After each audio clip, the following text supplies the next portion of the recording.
Do you think he will be given time, though, and do you think he deserves to be given more time?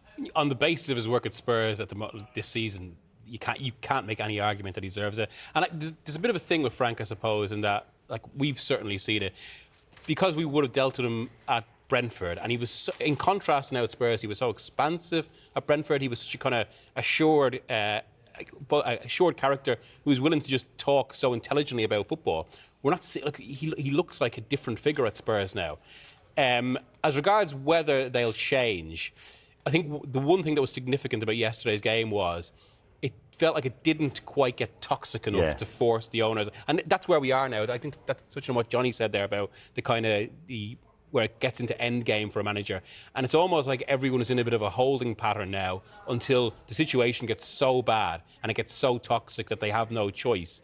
There was a danger it would, though, wouldn't it? Yeah, particularly at half-time. Yeah, absolutely. And I think there's been a bit of a debate around Spurs over the last 12 or 14 hours since the game ended about how much of this was Frank and how much was the players taking matters into their own hands.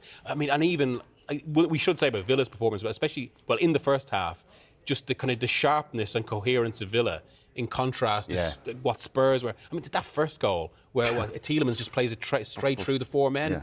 And then the second goal, kind of one-touch football, as if Spurs were a lower league side. They did rally in the second half, maybe showed that there could be something there. But can Frank, in this situation, can he hone that? It feels unlikely. In the context of this week, yeah, if we can win tonight, go top of the Champions League group, already qualified there, it gives great confidence for the United game. So hopefully Eze starts tonight, give a few of the other boys a game and go ahead to Manchester and thump them as well. So let's go Arsenal. OK, prediction tonight? 1-0 to the Gunners. 1-0. Prediction for tonight? I would say I'll take a draw, but I reckon 0-1 wins with the Gunners. Prediction? 1-0 as well. I agree with that score. It's a low-scoring game. They've got a strong defence as well. OK, everyone's predicting an Arsenal win, and these fans... But I think Arteta is doing a fantastic job, because many asking the question about Arteta. He has to win something. I don't think, in my opinion, he has the team to win anything. And a lot of people are saying, but why is that? Because I don't believe that.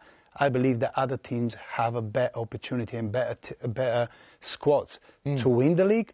And I think Arteta is doing a fine job at Arsenal. Maybe in the future, if he stays on, you will see more and better Arsenal. What type of players do you want to see Arsenal have more of? Because I mean, look, they had a pretty heavy summer transfer window. Brought in seemingly, defenders, midfielders, strikers as well. So where do you still see them lacking?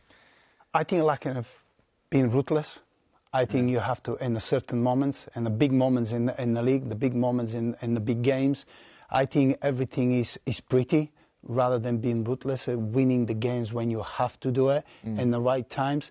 I don't think you have that kind of games. Everything is pretty, everything is nice. Sometimes you have to be different to win the league. And we've seen Liverpool, we've seen Man City as well. Yeah, they play a certain way, but they can be ruthless as well. Yeah. They've got the right moments to be ruthless and to clear the league.